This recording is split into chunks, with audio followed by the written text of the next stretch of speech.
At my son's wedding, my ex-wife joked, "Anyone want my ex-husband? He's single and still thinks he's 25. The maid of honor laughed and said, "I'm single too." My ex-wife's face fell when she added, "Give me his number?" The champagne glass was halfway to my lips when Diane said it, her voice carrying across the reception hall at the Fairmont Grand Ballroom where 200 guests were celebrating my son Michael's wedding to his college sweetheart Amy. "Anyone want my ex-husband? He's single and still thinks he's 25. Laughter rippled through the crowd, that polite kind of laughter people give when someone makes an awkward joke at a formal event. I froze mid-sip, the bubbles from the champagne burning the back of my throat. Diane was holding court near the gift table, surrounded by her friends, her sister Linda, and several of Amy's bridesmaids, all dressed in elegant sage green gowns. She looked radiant in her navy cocktail dress, her hair professionally styled, diamond earrings I'd never seen before catching the light from the crystal chandeliers. She was performing, playing the role of the successful divorcee who'd escaped a mediocre marriage, and I was the punchline. Rebecca Lawson, Amy's maid of honor, a woman I'd met exactly twice during wedding planning events, set down her champagne flute and smiled. "I'm single too," she said, her voice warm and interested. More laughter, but different now, uncertain, people sensing a shift in tone. Then Rebecca added, looking directly at Diane with an expression that could have cut glass, "Give me his number?" The laughter stopped, just cut off like someone had flipped a switch. Diane's smile, that practiced smile she'd perfected during our 23-year marriage, the one she used when she was pretending everything was fine while quietly seething underneath, flickered and died. Her face went through several expressions in rapid succession: confusion, recognition, panic, then something that looked almost like rage. Rebecca maintained steady eye contact with her, one eyebrow slightly raised, champagne flute held loosely in her left hand, waiting for a response with the kind of calm confidence that suggested she was perfectly comfortable with confrontation. "I'm sorry. What?" Diane managed, her voice tight, her fingers gripping her own glass hard enough that I worried it might shatter. Rebecca shrugged, elegant and unbothered, a small smile playing at her lips. "You offered. I'm accepting.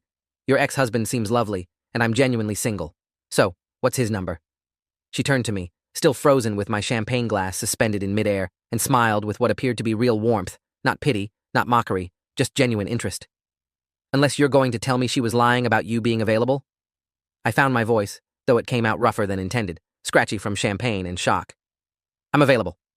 Diane's face flushed red, that particular shade of crimson that I'd seen exactly 4 times during our marriage, always when something had gone catastrophically wrong in a public setting. "Rebecca, I was joking, obviously. It was just a funny comment about how Richard never grew up, how he's still living like we're in our 20s instead of our 50s. "Was it funny?" Rebecca asked, her tone genuinely curious, head tilted slightly as if she was examining an interesting specimen under a microscope. "Because I didn't hear anyone really laughing. What I heard was you publicly humiliating your ex-husband at your son's wedding. But if you're offering him up like he's some kind of commodity you're trying to unload, I'm interested. He's attractive. He clearly raised a wonderful son based on everything I've seen this weekend, and unlike you, he hasn't spent the past hour making snide comments about people." The table nearest to us had gone completely silent. I could see Michael's godfather, Robert, staring at his plate like it contained the secrets of the universe. Amy's grandmother was clutching her pearls, literally clutching them, her mouth forming a small O of shock. Diane's sister, Linda, was trying to become invisible, shrinking into her chair, her own husband avoiding eye contact with everyone.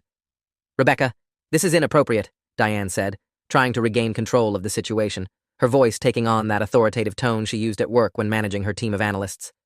"This is my son's wedding, and you're making a scene." I'd been divorced from Diane for 3 years when my son Michael got engaged. 3 years since she'd left me for Gregory Brennan, her boss at Brennan Financial Group, where she worked as a senior investment analyst, managing portfolios worth millions. Gregory was 58, wealthy in ways I could barely comprehend, drove a Tesla Model S that cost more than my annual salary, owned a lake house in Michigan worth approximately $800,000, and most importantly to Diane, represented the success and ambition she'd always insisted I lacked.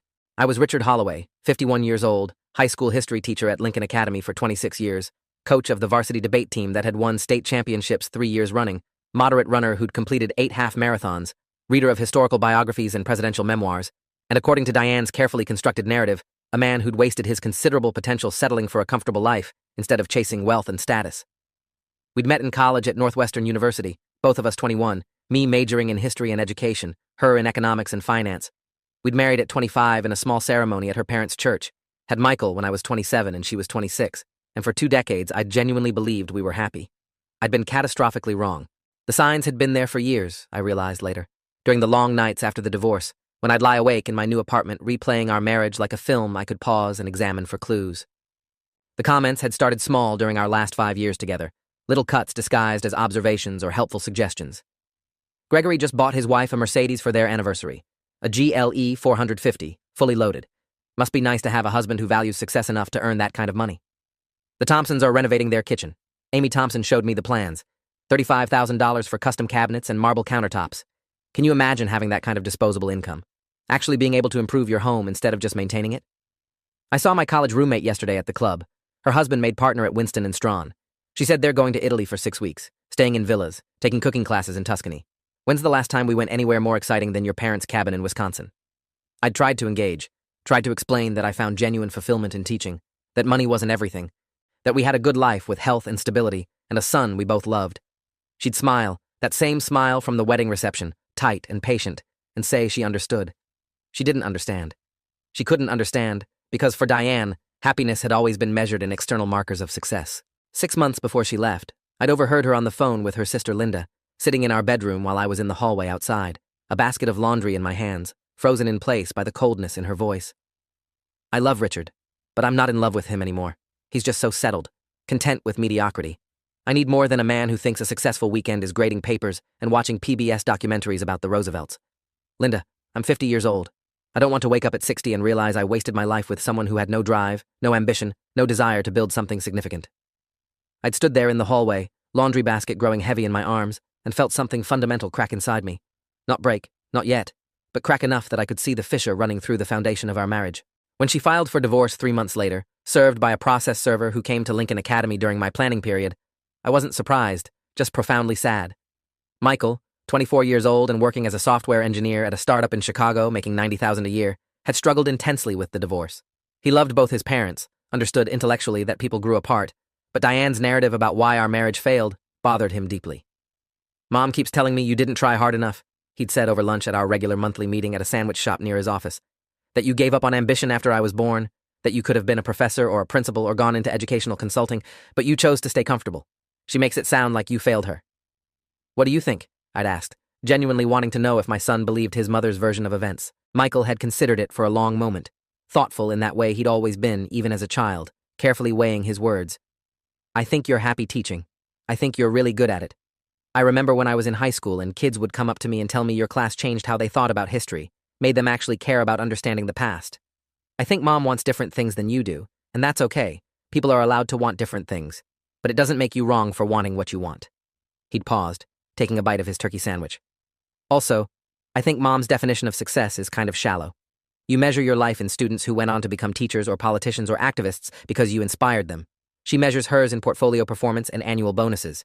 Neither is wrong, but you can't judge someone by metrics they never agreed to compete on. Now, 3 years later, at his wedding to Amy, Diane was still constructing that narrative, still positioning herself as the woman who'd escaped a mediocre marriage to find true success and happiness with Gregory. Except Gregory wasn't at the wedding. They'd broken up 8 months ago, a fact I'd learned from Michael during one of our lunches, delivered with visible discomfort because he didn't want me to feel vindicated by his mother's pain. Mom's devastated, he'd told me, pushing his fries around his plate. Apparently, Gregory decided he wasn't ready to commit long-term. After 3 years of dating, after she'd moved into his condo downtown, he said he valued his independence too much to get married again. She's been staying with Aunt Linda for the past 2 months while she figures out her next move. I'd felt a complicated mix of sympathy and vindication, two emotions I wasn't proud of holding simultaneously. Sympathy because divorce and breakup pain was real, regardless of the circumstances that led to it. Because I remembered the hollowness of those first months alone, the weight of failure, even when you knew intellectually that the relationship was wrong. Vindication, because maybe, just maybe, Diane's pursuit of wealth and status hadn't delivered the happiness she'd expected, hadn't filled whatever void she'd thought a successful partner would fill. But I'd kept those feelings to myself, just told Michael I was sorry his mother was going through a difficult time, that breakups were hard at any age. What I didn't tell Michael was that I'd run into Gregory 6 months earlier at a coffee shop downtown. He'd been with a woman who looked to be in her late 30s, beautiful and laughing at something he'd said. He'd seen me, and his face had gone slightly pale. We'd both pretended not to recognize each other, but the message was clear. Gregory had moved on quickly, probably had been moving on before the official breakup. Diane had chased success and found someone who saw her as temporary, disposable, one in a series rather than the final chapter. Here at the wedding, surrounded by friends and family who knew about the breakup, Diane was performing success, wearing expensive clothes, making jokes about her settled ex-husband, carefully avoiding any mention of her own failed relationship, until Rebecca Lawson called her bluff. The reception hall had gone quiet in that terrible way, where everyone is suddenly very interested in their dinner plates while desperately wanting to hear what happens next. Rebecca was still standing there, calm and poised, champagne flute held loosely, waiting for either Diane's response or my phone number. Diane looked at me for the first time that evening, really looked at me across the space of table 6 where I'd been seated, and I saw something in her expression I couldn't quite identify. Regret, anger, embarrassment, all three fighting for dominance. "Richard, tell her I was joking," Diane said, her voice trying for lightness, but landing somewhere near desperation, a note I'd heard before during our last argument before the divorce. "Tell her we're not actually trading ex-spouses at our son's wedding like we're swapping recipes." I set down my champagne glass carefully, deliberately, and stood up from my assigned seat at table 6, the divorced parents' table, deliberately placed far from the head table where Michael and Amy sat, strategically positioned to minimize potential drama. The wedding planner, a woman named Claire, who'd been very clear about seating arrangements during the planning process, had actually apologized to me about the placement. "Standard protocol for divorced parents," she'd explained. "We seat you separately to avoid conflict." Now I walked across the reception hall toward Rebecca and Diane, aware that 200 sets of eyes were tracking my movement. "Why would I do that?" I asked quietly when I reached them. "Rebecca seems lovely, and you did offer, publicly, in front of everyone here." Diane's face went from red to pale, the color draining so quickly I worried she might actually faint. "You're not serious. This is absurd. You're making a joke to embarrass me." "Am I?" I kept my voice level, calm. The same tone I used in my classroom when a student was disrupting class and I needed to regain control without escalating. "Because Rebecca's the one who asked for my number. All I'm doing is deciding whether to give it to her. Why not? You've spent 3 years telling everyone I'm a disappointment, that I lack ambition, that you upgraded to someone better, someone more successful, someone who could give you the life you deserved. Here's someone who seems interested despite all that. Maybe I should see if she actually means it." Rebecca smiled, pulled her phone from her clutch with one hand while maintaining her grip on the champagne flute with the other, and walked over to me, closing the distance between us. "I absolutely mean it. Your ex-wife has spent the entire cocktail hour telling stories about your failures. She told a group of women by the bar that you were so unambitious you'd turned down a principal position at a private school 3 years ago because it would have meant less time with students. She said it like it was a character flaw. I found myself thinking that anyone she considers a failure might actually be exactly my type." Up close, Rebecca was striking, early to mid-30s, with dark hair pulled back in an elegant updo, sharp green eyes that missed nothing, a dusting of freckles across her nose that her makeup didn't quite hide. She was tall, maybe 5'9", and moved with the kind of confidence that suggested she was very comfortable in her own skin. I gave Rebecca my number. She entered it into her phone with quick efficiency, her fingers flying across the screen, then took a selfie of us together, leaning in so our faces were close, her smile genuine and bright. "For your contact photo," she explained, showing me the picture before saving it. We looked good together, I noticed with some surprise. Natural. "Want to get a drink at the bar and let Diane process whatever just happened?" We walked away from table 6 and Diane's stunned circle of friends, leaving her standing there with Linda and the bridesmaids, all of whom were suddenly very busy examining their manicures or finding something fascinating about the centerpieces. I could feel Diane's eyes burning into my back, but I didn't turn around. The bartender, a young woman with purple highlights and a professional smile, asked what we wanted. "Whiskey, neat," I said. "Maker's Mark if you have it." "Same," Rebecca added. "Actually, make mine a double. I think I just committed to something either very brave or very stupid." The bartender grinned as she poured, clearly aware of the drama that had just unfolded. "Brave," she said quietly as she handed us our drinks. "I've been listening to that woman tear down her ex-husband for the past hour while I've been serving drinks. You did him a favor." We took our whiskeys to a quiet corner of the reception hall, away from the dance floor where Michael and Amy were preparing for their first dance, away from the gift table and Diane's ongoing crisis, to a small alcove with a window overlooking the Chicago skyline. "That was either the bravest or stupidest thing I've done in months," I said, taking a sip of whiskey that burned pleasantly on the way down. "Which one?" Rebecca asked. "Giving you my number or walking away from my ex-wife mid-humiliation?" "Definitely brave, though I should probably admit something before this goes any further." She took a sip of her own whiskey, studying me over the rim of the glass. "I knew exactly what I was doing when I asked for your number. Your ex-wife has been insufferable all weekend, not just tonight. During the rehearsal dinner last night at that Italian restaurant in River North, she spent 20 minutes telling a table full of people about her expensive vacation plans to Bali and her new condo in the Gold Coast. Then she made 3 separate comments about how you still lived in a modest apartment and taught children instead of pursuing a real career. Amy was ready to uninvite her to the actual wedding. My stomach sank slightly, that familiar feeling of embarrassment that had become constant during the last year of my marriage. "So this was just you calling her out? Not actual interest? Because I should tell you, I've had enough pity in my life. I don't need more." Rebecca met my eyes directly, and I saw no pity there, just honest interest. It started as calling her out. But here's the thing, Richard. I've been watching you all weekend. Not in a creepy way, she added quickly. But at the rehearsal dinner, you gave this beautiful toast about Michael, about raising him to be thoughtful and kind, about how proud you were of the man he'd become. You talked about teaching him to think critically, to question assumptions, to stand up for people who couldn't stand up for themselves. You made everyone cry, including me, and I'd only met you twice before. She continued, her voice softer now, more intimate. During the ceremony today, I saw you tearing up when Michael said his vows, when he promised to love Amy with patience and kindness. I saw you mouth the words along with him, like you'd helped him practice. And tonight, before your ex-wife started her performance, I saw you helping an elderly guest find her seat, making sure she had water and could see the head table, being genuinely kind to everyone around you without any expectation of recognition or reward. She paused, taking another sip of whiskey. So, yeah, I asked for your number initially to shut down a bully who was being cruel to someone who didn't deserve it. But I'm keeping it because I'd actually like to get to know you, if you're interested. I studied her face carefully, looking for signs of pity or manipulation or game playing, the kind of social maneuvering I'd never been good at detecting. I'd been married for 23 years and divorced for 3. I'd been on exactly 4 dates during those 3 years, all of them set up by well-meaning friends from the teacher's lounge, all of them awkward and ultimately pointless because the women had either wanted someone more successful or had been recently divorced and not actually ready to date. I'd started to accept that maybe I was just meant to be alone, content with my teaching and my running and my books and my monthly lunches with Michael. The idea of actually trying again, of opening myself up to potential rejection or, worse, another relationship where I was fundamentally not enough, made my chest tight. I'm interested, I heard myself say, the words coming out before my brain could fully process them. But I should warn you, I'm exactly what Diane said I am. I teach high school history at Lincoln Academy. I make $68,000 a year. I live in a 2-bedroom apartment in Evanston that I rent, not own. I spend my weekends grading papers and training for half marathons. I drive a 2015 Subaru with 120,000 miles on it. I'm not ambitious in the traditional sense, not in the way society measures success. Rebecca smiled, and it transformed her face, made her look younger and more approachable. Richard, I'm a public defender.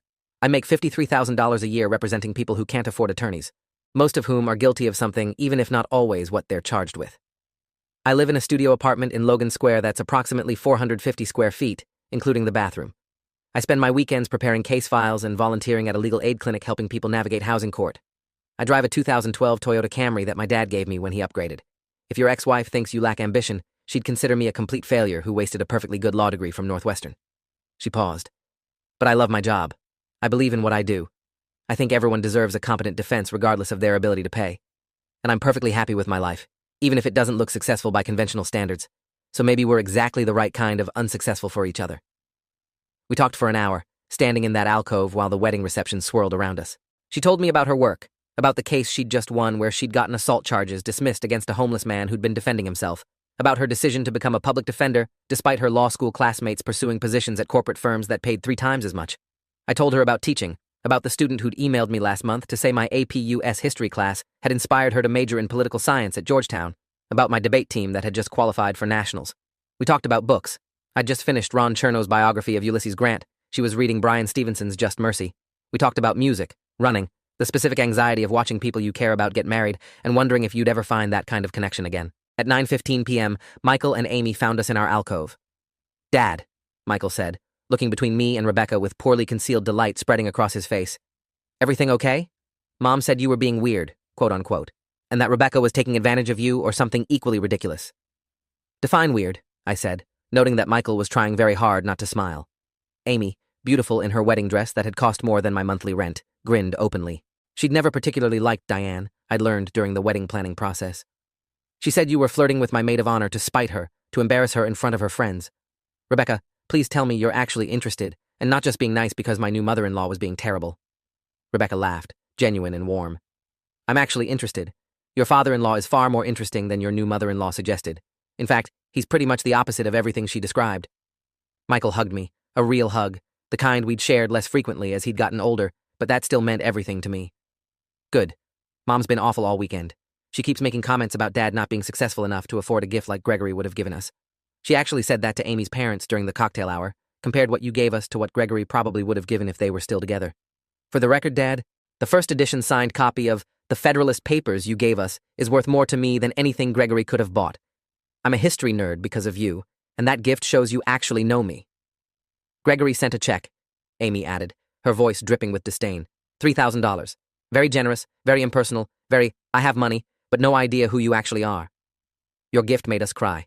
We stayed up until 2 in the morning reading Hamilton's essays and talking about what it means to build a democracy from scratch.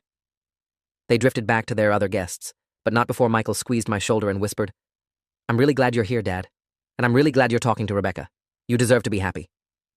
They left Rebecca and me alone again in our alcove. First edition Federalist Papers? She asked, eyebrows raised. That's ambitious gift-giving.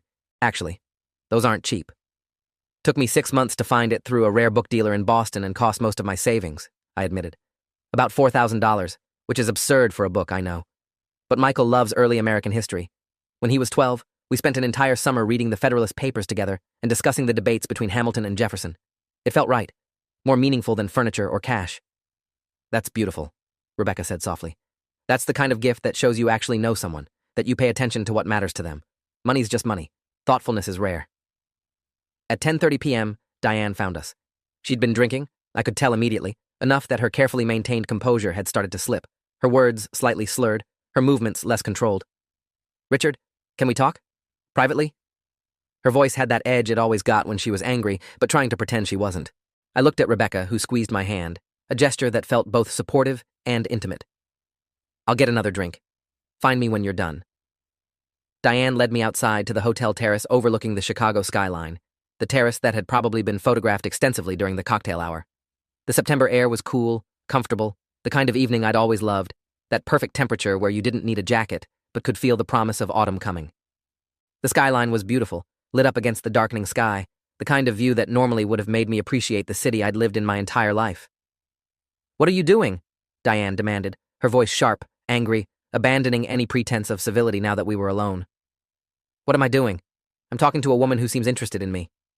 She's 13 years younger than you. She's 38. I'm 51. That's 13 years, not 20. And since when do you care who I date? You left me 3 years ago. You chose Gregory. You don't get to have opinions about my romantic life anymore. Diane's hands were shaking, I noticed, actually trembling as she gripped the terrace railing. You're making a fool of yourself, chasing after some woman who's clearly just pitying you after I made a harmless joke. Can't you see that? She feels sorry for you. Harmless, I repeated, the word tasting bitter. Diane, you've spent 3 years telling everyone I'm a failure. Tonight, at our son's wedding, you announced to a room full of people that I'm pathetic and single and still mentally stuck at 25. When someone actually expressed interest, genuine interest, you're angry. Why? She didn't answer for a long moment, just stared out at the city lights, her profile sharp against the illuminated skyline. When she finally spoke, her voice was quieter, more vulnerable than I'd heard it in years. Because Gregory left me. Because I'm 50 and alone and everyone knows it.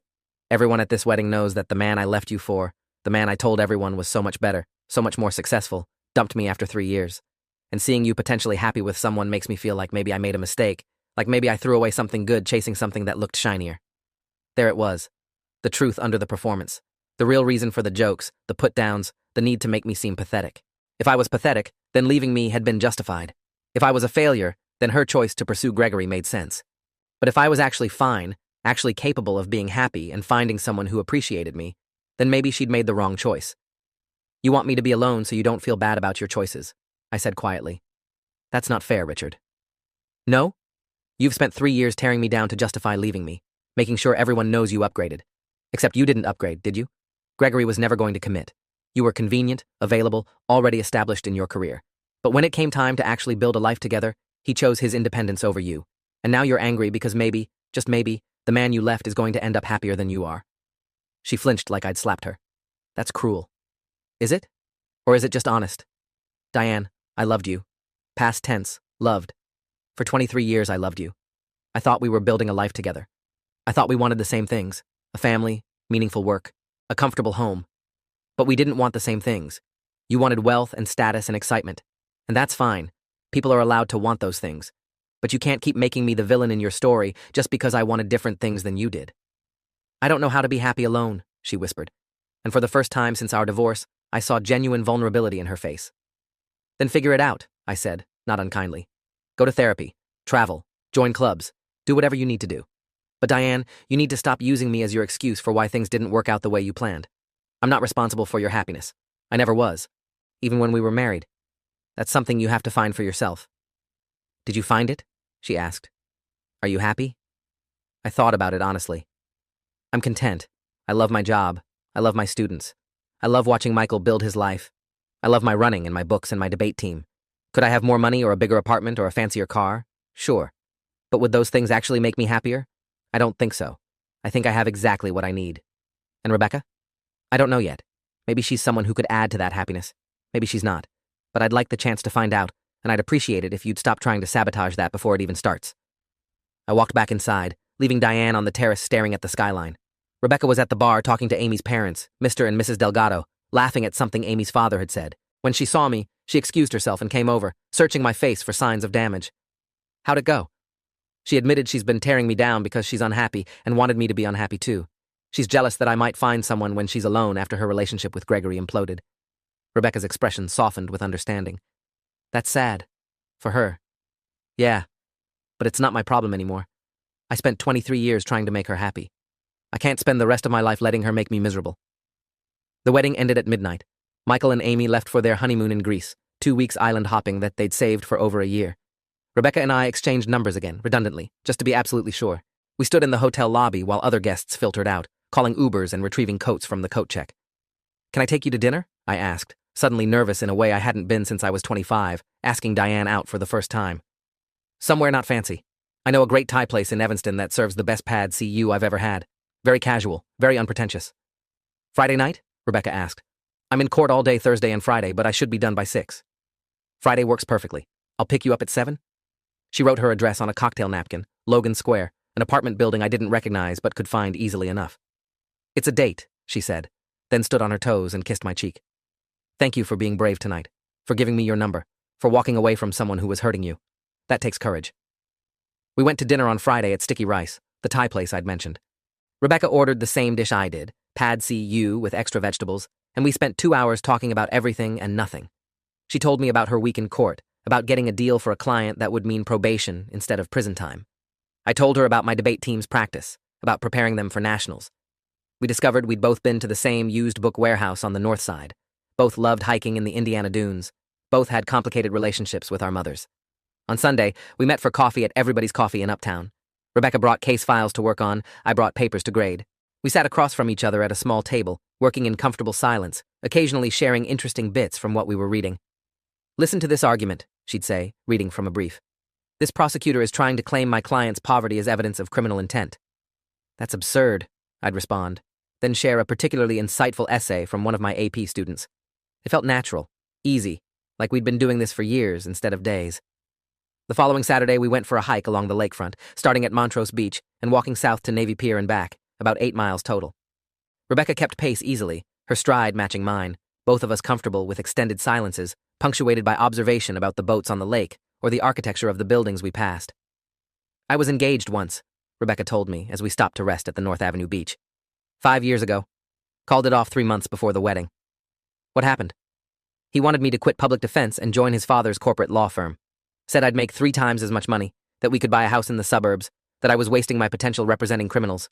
When I said no, that my work mattered to me, he said I was being selfish and immature. So I gave him back the ring. Do you regret it? I asked. She shook her head firmly. Not for a second. I regret wasting 3 years with someone who fundamentally didn't respect what I do, but I don't regret choosing my work over someone who wanted me to be different. Diane said something similar to me, I admitted. That I was wasting my potential teaching high school when I could have been a principal or a professor or a consultant.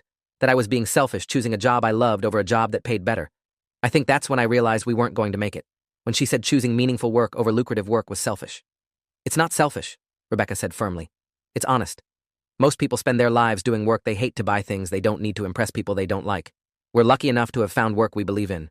That's rare. 6 weeks after the wedding, Michael called me, excited and slightly nervous. Dad, I need to tell you something. Mom called me yesterday. She's mad about you and Rebecca. What did she say? She said you were rushing into something to spite her, that Rebecca was too young for you, that you were embarrassing yourself. She asked me to talk to you about slowing down. I felt anger flare in my chest. What did you tell her? I told her you seemed happier than I'd seen you in years, that Rebecca was great, that you deserved to move on, and I told her that maybe she should focus on her own life instead of trying to control yours. Pride swelled in my chest. Thank you, Michael. Dad, you raised me to stand up for what's right. Mom was wrong to call me, wrong to ask me to get involved, and definitely wrong about how you should live your life. Don't let her make you second-guess this. 6 weeks after the wedding, Diane called me directly. It was a Thursday evening. I was grading papers in my apartment. Rebecca was due to come over for dinner in an hour. I wanted to apologize, she said without preamble when I answered. For the past 3 years. For the wedding. For all of it. Why now? I asked, not willing to make this easy for her. Because I started therapy. My therapist, Dr. Patricia Winters, she's been helping me work through why my relationship with Gregory failed, why I've been so angry all the time. She has me doing this exercise where I have to identify the narratives I've constructed about my life and examine whether they're true or just stories I tell myself to avoid accountability. And the narrative I constructed about you, about our marriage, it wasn't fair. You weren't mediocre. You were content. There's a difference, and I couldn't see it because I was so unhappy with myself. I kept thinking that if I had a more successful partner, a bigger house, more money, I'd finally feel fulfilled. But Gregory gave me all those things, and I was still miserable. The problem wasn't you, Richard. The problem was me not knowing how to be happy with what I had. I didn't know what to say. This was the most honest conversation we'd had in years, maybe ever. After a moment, Diane continued, her voice thick with emotion. I heard you're seeing Rebecca. Amy told me. She says you seem really happy, that you smile more, that you seem lighter. I'm glad. You deserve that. Thank you, I said quietly. I am happy. Rebecca she's different from what I expected. She gets it, you know? She understands choosing meaningful work over lucrative work. She doesn't think I'm settling or wasting my potential. She thinks I'm exactly who I should be. I'm sorry I couldn't see that, Diane said. I'm sorry I made you feel like you weren't enough, when the truth was, I was the one who wasn't enough. Not enough at being content. Not enough at appreciating what I had. We hung up after a few more minutes of awkward but genuine conversation. When Rebecca arrived for dinner an hour later, I told her about the call. Do you believe her? She asked as I handed her a glass of wine. I think I believe she's trying. Whether she actually changes, time will tell. But honestly, it's not my problem anymore. She's my ex-wife, the mother of my son, and I want her to be happy. But I don't need her validation or her approval. Good, Rebecca said, leaning against my kitchen counter. Because you're pretty great exactly as you are. 3 months after the wedding, Rebecca and I were dating exclusively. She kept a drawer at my apartment. I kept a change of clothes at hers. We'd settled into a rhythm. Dinner together most evenings, either cooking at one of our apartments or trying new restaurants. Weekends spent hiking or visiting museums or grading papers and preparing case files side by side. She came to one of my debate team competitions and was genuinely impressed by the students' arguments. I attended one of her trials and watched her demolish a prosecutor's shaky case with precise cross-examination. 6 months after the wedding, I met Rebecca's family during Christmas in Madison, Wisconsin.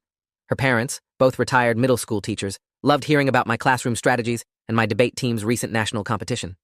Her father, Thomas, and I spent an hour discussing the best ways to teach critical thinking. Her mother, Carol, showed me photo albums from Rebecca's childhood, pointing out Rebecca's participation in mock trial and debate team. She's always been like this, Carol said warmly. Always fighting for the underdog, always questioning authority, always choosing the hard right over the easy wrong. Her siblings, 2 brothers and a sister, all older than Rebecca, grilled me good-naturedly about my intentions. Rebecca doesn't bring people home unless it's serious, her brother James warned. So if you're not serious, now's the time to bail before Mom starts planning the wedding. I'm serious, I said, and meant it. Her 8-year-old nephew, precocious and direct, asked me during Christmas dinner if I was going to marry Aunt Rebecca. Maybe someday, I said, glancing at Rebecca across the table. If she'll have me. Rebecca smiled, reached across the table to squeeze my hand. Maybe someday, she echoed. A year after the wedding, Michael and Amy announced they were expecting their first child. We celebrated at a family dinner at their apartment, just the 4 of us initially, though they mentioned they'd told Diane separately. How'd she take it? I asked Michael. She cried happy tears, said she was excited to be a grandmother, asked if she could be involved. She was actually really sweet about it. 2 weeks later, at Michael and Amy's baby shower, I saw Diane for the first time since the wedding. She arrived alone, carrying an expensive diaper bag and a wrapped gift. She looked different, I noticed. Less polished, less performative. Her hair was simpler, her outfit nice but not designer, her makeup minimal. When she saw me talking to Rebecca near the refreshment table, she hesitated, then approached. Richard, Rebecca, congratulations on the baby, she said to me, confused. Michael's baby, obviously. I didn't mean... She was flustered, more genuine than I'd seen her in years. I know what you meant, I said, trying to ease her discomfort. Thank you. I'm seeing someone, Diane offered, unprompted. His name is David. He teaches chemistry at Northwestern. We met through mutual friends. She paused, choosing her words carefully. He's kind, patient, not wealthy, not flashy, just genuinely good. I'm trying to do better this time, to appreciate what actually matters. I'm glad, I said, and found that I meant it. You deserve to be happy, Diane. She looked at Rebecca. I owe you an apology. For the wedding. For trying to humiliate Richard. For being cruel. You did him a favor. Calling me out. I needed to hear it. Rebecca nodded graciously. We all need someone to call us out sometimes. I'm glad you're doing well. Diane smiled, something genuine and unguarded. You're good for him. He seems lighter than I've seen him in years. Take care of him. She moved on to talk to other guests, leaving Rebecca and me alone. That was surprisingly mature, Rebecca observed. People change, I said. Sometimes they need to lose something to appreciate what they had. Or what they could have had. 2 years after the wedding, Rebecca and I got engaged. It happened on a Saturday morning in October, during our weekly run along the lakefront. We'd stopped at our usual spot near Fullerton Beach, catching our breath and watching boats on the lake. I want to spend my life with you, I said, pulling out the simple gold band I'd been carrying in my running jacket pocket for 3 weeks, waiting for the right moment. I want to grade papers together and argue about historical interpretations, and go to your trials and have Sunday morning coffee and grow old together. Will you marry me? Rebecca laughed, tears streaming down her face. You're proposing in running clothes? We're both sweating. I'm not wearing makeup. I probably smell terrible. You look perfect to me. Yes, she said. Obviously, yes. Put the ring on before I change my mind about your questionable proposal timing. We got married at the courthouse 6 months later with Michael and Amy as witnesses, Amy 7 months pregnant and radiantly happy. We kept it simple, no elaborate production, just the two of us making promises in front of a judge and the people we loved most. Diane sent flowers and a card that said, Congratulations, you both deserve happiness. I mean that sincerely. We honeymooned in Maine, hiking Acadia National Park and eating lobster rolls and reading books on the beach. No fancy hotels, no luxury resorts, just comfortable B&Bs and spectacular coastal views and time together without the demands of work or family. This is perfect, Rebecca said one evening as we watched the sunset from Cadillac Mountain. This is exactly what I needed. No regrets about the courthouse wedding? Amy's mother seemed disappointed we didn't have a big ceremony. No regrets. I don't need a performance. I just needed to marry you. We came home to Chicago, to our decision to keep both our apartments for now, since neither could quite accommodate all our books and case files and debate team materials and running equipment. We'd figure out the living situation eventually, we decided. What mattered was that we'd found each other, two people who measured success in meaningful work and genuine connections, rather than bank accounts and status symbols. 3 years after Michael's wedding, I stood in the hospital room holding my granddaughter, Eleanor Rose, named partly after my mother and partly after Rebecca's grandmother. She was perfect, 8 pounds 4 ounces, with Michael's dark hair and Amy's nose and lungs that worked impressively well based on her current volume. Michael stood next to me, exhausted and elated, while Amy slept and Rebecca took photos. You're going to be a great grandfather, Michael said quietly. You were a great father. You taught me what matters, what's actually important in life. What's that? That success isn't about money or status or impressing people. It's about being present for the people you love. It's about doing work that matters. It's about choosing the hard right over the easy wrong. That's the legacy you gave me, Dad. That's what I want to give Eleanor. Diane arrived an hour later, bringing balloons and flowers and genuine excitement about being a grandmother. Her boyfriend David came with her, a quiet man in his 50s who taught chemistry and clearly adored her. They stayed briefly, appropriately, not trying to dominate the moment. As they were leaving, Diane pulled me aside. Thank you, she said quietly. For what? For being gracious, for not holding grudges, for showing me that happiness doesn't look like I thought it did. Watching you with Rebecca, seeing how happy you are, it helped me understand what I was doing wrong. I was chasing an image instead of building a life. You built a life, Richard. You always were building a life. I just couldn't see it. I never did ask Rebecca if she'd genuinely been interested that night at the wedding, or if it had started purely as calling out Diane's cruelty. It didn't matter anymore. What mattered was that she'd seen something in me worth pursuing, something my ex-wife had spent years insisting wasn't valuable. A man who thought teaching was meaningful work, who found success in student achievements rather than salary increases, who measured wealth in experiences and relationships rather than bank accounts. Diane had been right about one thing. I did still think like I was 25 in some ways. 25-year-old Richard had believed that doing work you loved mattered more than doing work that paid well, that being present for people mattered more than being impressive to people. That contentment was an achievement, not a failure. 54-year-old Richard still believed all those things.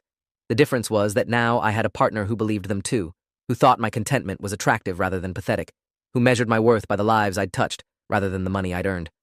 At Michael and Amy's baby shower, sitting in their living room surrounded by friends and family, holding my granddaughter while Rebecca chatted with Amy about parenting books, I caught Diane watching us from across the room. She looked sad for a moment, then smiled, a real smile, genuine and unguarded. She raised her glass of sparkling cider and a small toast. I raised mine back. Some people needed to chase bigger things to find happiness. needed expensive cars and lake houses and titles and status symbols. There was nothing wrong with that path if it genuinely fulfilled them. But I'd found happiness in a rented apartment shared with Rebecca, in a classroom full of teenagers arguing about reconstruction, in a debate team trophy shelf, in weekend runs along the lakefront, in Sunday morning coffee and books and papers, to grade side by side with someone who understood that meaningful wasn't the same as lucrative. Diane had asked at the wedding if anyone wanted her ex-husband, the one who was single and still thought he was 25, still believed in choosing purpose over profit. Rebecca had said yes, had asked for my number, had given me a chance to prove that contentment wasn't the same as settling, that happiness didn't require a six-figure salary or designer clothes or impressive vacation destinations. And 4 years later, married to Rebecca, holding my granddaughter, watching Michael build his own family, I could honestly say that was the best trade anyone had ever made. Rebecca got a man who would always choose meaningful work over lucrative work, who would always prioritize presence over performance, who would always measure success in lives touched rather than money earned. And I got someone who thought all of that was exactly what she wanted. Diane spent years trying to trade me away, metaphorically, to anyone who would validate her choice to leave. In the end, someone actually wanted what she was offering, and that someone saw value where Diane had seen only mediocrity. Sometimes the best revenge isn't revenge at all. Sometimes it's just living well, finding someone who loves you exactly as you are, and building a life that matters even if it doesn't look impressive from the outside. I'd built that life. Rebecca had joined me in it. And together, we'd shown Diane that the man she'd considered a disappointment was exactly what someone else had been looking for all along. Thanks for watching till the end. Make sure to subscribe and like to not miss the next story.